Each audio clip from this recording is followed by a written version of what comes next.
করেছেন এই ক্লাবের সমস্ত কর্মকর্তা এবং যে সবাইকে আমার নমস্কার প্রণাম।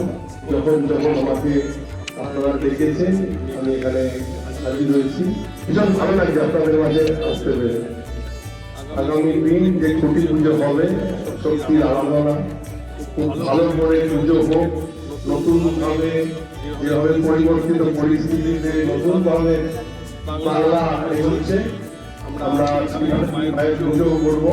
আমার মনে আছে লাস্ট ইয়ার আমি এসেছিলাম, লাস্ট ইয়ার এসে আমি এখানে প্রণাম করে গেছিলাম।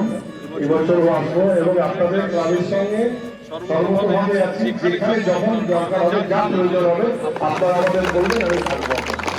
সবাই ভালো থাকবেন।